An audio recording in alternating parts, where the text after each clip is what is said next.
मैं सौरभ साइबर। आशा करता हूँ आप सब अच्छे होंगे, हंसते होंगे और मुस्कुराते होंगे। तो आज हम एक नए टॉपिक के साथ आप लोगों के सामने हाजिर हैं। वो टॉपिक है मतलब विलुप्त हो चुके प्राणी और जो आधुनिक में इस समय प्राणी जीवित हैं उनके बारे में।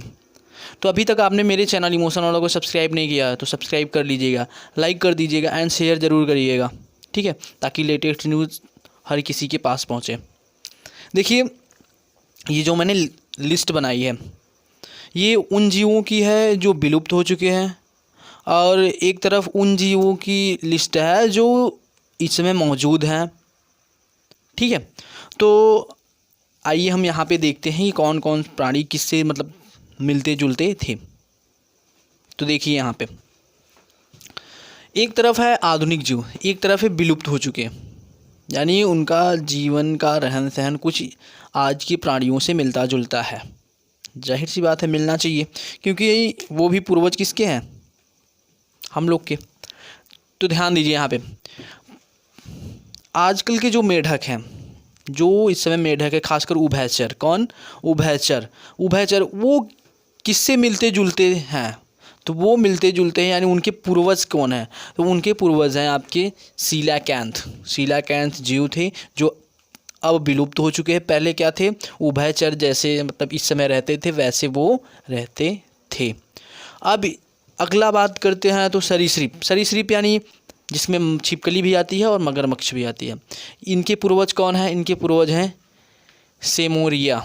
कौन है, सेमोरिया, यानी इनके उद्भव की कहानी किससे रिलेटेड है, सेमोरिया से। अब बात करते हैं जो आधुनिक पक्षी है, जो इस समय पक्षियाँ बर्ड्स हैं, वो उनके पूर्वज कौन है, यानी वो किससे मिलते जुलते हैं। तो उनके जो पूर्वज हैं वो हैं आर्कियोप्टेरिक्स। क्या कहते हैं इसको, आर्कियोप्टेरिक्स। एक जीव होते थे जो आज के जो पक्षी हैं उन्हीं से मिलते जुलते हैं, यानी उनके पास भी पंख होते होंगे और उनके पास भी मतलब पैर होते होंगे, वो भी कीड़े मकोड़े खाते होंगे, हो सकता है। अब हम बात करते हैं मानव की, किसकी, मानव की। तो ध्यान दीजिएगा, हम लोग की उत्पत्ति हुई वो होमोसेपियंस से हुई है। होमोसेपियंस को आधुनिक मानव कहा जाता था। क्यों कहा जाता था, क्योंकि काफ़ी हद तक जो उसकी क्या कहते हैं कपाल, खोपड़ी होती थी और जो क्या कहते हैं पैर होते थे वो काफ़ी मिलते जुलते हैं, इसीलिए हम इसको आधुनिक मानव के नाम से जानते हैं, होमोसेपियंस। हालांकि इसकी उत्पत्ति किससे हुई है, क्रोमैग्नन मानव से हुई है। क्रोमैग्नन मानव की उत्पत्ति का सबसे पहला कड़ी है जिससे मानव की उत्पत्ति हुई है। क्या हुई है, मानव की उत्पत्ति हुई है।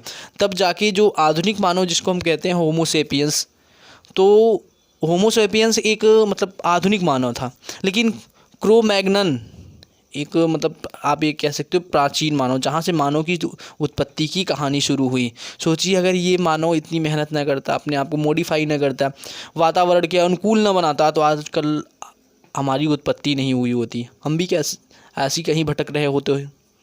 अब ध्यान दीजिएगा, अगली बात करते हैं तो घोड़ा। ध्यान दीजिएगा, घोड़ा जो आज घोड़ा है वो कौन से पूर्वज से मिलकर बना है। तो ध्यान दीजिए, घोड़े का जो पूर्वज है वो कौन है, इयोहिप्पस एक प्रकार का जीव था जो मतलब घोड़े से इसकी आकृति काफ़ी मिलती जुलती थी, इसका रहन सहन मिलता होगा और इसकी मतलब क्या कह सकते हो आपकी चाल या फिर चलने की क्षमता भी इससे मिलती होगी, इसीलिए इसको इसका पूर्वज मानते हैं। अब बात करते हैं कंगारू, किसकी, कंगारू की। तो कंगारू का पूर्वज कौन है, कंगारू का पूर्वज है प्रोटोथीरिया स्टनी, एक जीव है जो कंगारू का पूर्वज है। पूर्वज होने का मतलब क्या कि सबसे प्राचीन प्राणी जिससे उस जीव का उत्पत्ति हुई, उस जीव की क्या हुई, उत्पत्ति हुई। और ऐसा नहीं है कि सबसे प्राचीन प्राणी अपने आप को अगर मॉडिफाई न करता, वातावरण के अनुकूल न बनाता, तो क्या हम लोगों का विकास हो पाता, नहीं हो पाता। तो सबसे बड़ी प्लस पॉइंट यही है कि जीव लगातार मतलब वातावरण से लड़ते रहें, प्रकृति से लड़ते रहें और अपने आप को उस मौसम में, उस वातावरण में ढालने की कोशिश करते रहें। हम लोगों के बाद भी कोई जीव यहाँ पे धरती पे आएगा, लेकिन हम लोग इतने मतलब खुरापाते हैं कि हम चाहते हैं कि हमारा अस्तित्व सभी जगह हो और कोई और जीव का विकास ना हो सके। आगे आगे है गिलहरी, तो गिलहरी के पूर्वज कौन है? फैलेंजर। गिलहरी के पूर्वज जो है, कौन सी गिलहरी है? तो ध्यान दीजिएगा, ये उड़न गिलहरी है जिसको कहते हैं फ्लाइंग गिलहरी।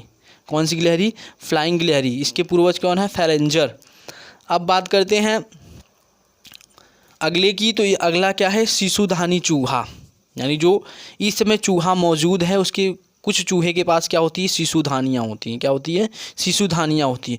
उसका पूर्वज चलो मान लेते हैं चूहा है, ये तो सही है। अब बात करते हैं चींटीखोर। चींटीखोर भी एक जीव है। चींटीखोर क्या है? एक जीव है। इसका पूर्वज कौन है? इसका पूर्वज है नम्बैट। कौन है? नम्बैट। अब ध्यान दीजिए लीमर। लीमर भी एक प्रकार का जीव है। ये ध्यान दीजिएगा, चींटीखोर, लिम्बैट, ये सब यहाँ बहुत कम मात्रा में पाए जाते हैं, हालांकि ऑस्ट्रेलिया में काफ़ी अधिक मात्रा में पाए जाते हैं। तो इसका पूर्वज कौन है? धब्बेदार कसकस। धब्बेदार कसकस। ये विलुप्त हो चुके प्राणी हैं। ध्यान दीजिएगा, ये जितने प्राणी हैं ये सब विलुप्त हो चुके हैं, और ये सब प्राणी जितने हैं वो सब जीवित हैं। हाँ, पूर्वज कौन से? ये पूर्वज वाली कैटेगरी है, और ये उनसे उत्पत्ति हुई है। ये क्या हुई है? ये पूर्वज है, और ये उत्पत्ति हुई है इन सब की। अब देखिए, अगर हम बात करें क्या कहते हैं मानव की उत्पत्ति की, तो मानव की उत्पत्ति किससे हुई है? क्रोमैगन से। किससे? क्रोमैगनन से। सबसे पहला मानव कौन था? क्रोमैगनन। लेकिन आधुनिक मानव की अगर हम बात करें, जिससे मतलब मानव का विकास हुआ है, तो उसको हम कहते हैं होमोसेपियंस। होमोसेपियंस को हम आधुनिक मानव कहते हैं, क्योंकि उसके रहने का तरीका और उसके चलने का तरीका, उसके सोचने का तरीका काफ़ी हद तक मानव से मिलता है। इसीलिए हम कहते हैं Homo sapiens is the modern human. तो आशा करते हैं आप सबको वीडियो पसंद आई। वीडियो को लाइक करिए, चैनल को सब्सक्राइब करिए, और मुझे क्या करिए? सपोर्ट करिए। Thank you.